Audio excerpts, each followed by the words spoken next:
మాట్లాడవలసిందిగా కోరుతున్నాను. Good evening. First trailer వచ్చి చాలా ఎనర్జెటిక్గా చాలా నచ్చింది. నన్ను చూడగానే నీకు నచ్చిందా అన్నారు రాజుగారు. నాకే నచ్చింది అంటే అందరికీ నచ్చుతుంది అనమాట. సో అందువల్ల ఏంటంటే బన్నీ గురించి చెప్పక్కర్లేదు. Extraordinary energy. సినిమా చాలా పెద్ద హిట్ కావాలని కోరుకుంటున్నాను. రాజుగారు ఫోన్ చేసి పిలిచినప్పుడు యాజ్ యూజువల్ ఎస్కేప్ అవ్వకో వచ్చేసే ఈసారి అని చెప్పారు. కానీ ఇంతమంది డైరెక్టర్స్ మేమందరూ ఎలాగంటే అదే కాంపౌండ్లో ఏదో ఒక రోజు కలిసి కూర్చుని ఫోన్ చేసి రకరకాల సినిమాల గురించి మాట్లాడి వచ్చిన బ్యానర్.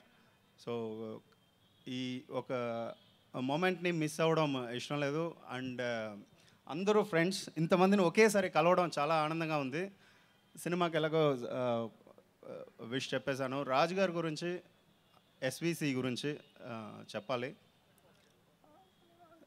దిల్ రాజు అంటే దిల్ సినిమా తీశారు అందుకని దిల్ రాజు అని అంటారు. అంటే నా లైఫ్లో దిల్ రాజు అంటే వేరే ఒక మీనింగ్ ఉంది. అది నేను కంపల్సరీ చెప్పాలి. ఎందుకంటే ఒక డైరెక్టర్స్ అందరూ ఏంటంటే మంచి సినిమా తీయాలని కూర్చుని కథ రాసుకుంటాం. కానీ ఎక్కడో ఒక మంచి ప్రొడ్యూసర్ దొరకడంలో సగం సక్సెస్ అక్కడే వచ్చేస్తుంది అనమాట. సో అలా ఒక కథలు రాసుకుని కూర్చుంటున్నప్పుడు ఆ కథని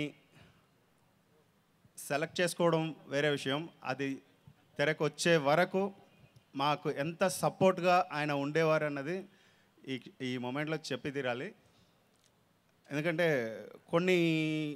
నా ఎక్స్పీరియన్స్ చెప్తాను. కొన్ని మూమెంట్స్లో కొన్ని సీన్స్ షూట్ చేసేటప్పుడు సాటిస్ఫాక్షన్ లేకుండా షూటింగ్లోనే చాలా డిస్టర్బ్ అయిపోయిన మూమెంట్స్ కూడా ఉంటాయి. కానీ రాజుగారు ఏంటంటే అస్సలు ఒక ప్రొడ్యూసర్ అయితే కంగారు పడిపోతారు ఏంటి అని.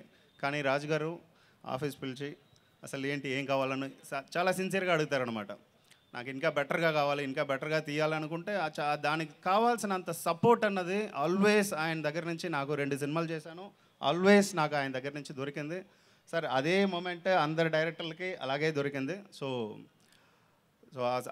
అందువల్లే వచ్చి మంచి సినిమాలు ఇవ్వగలిగాం.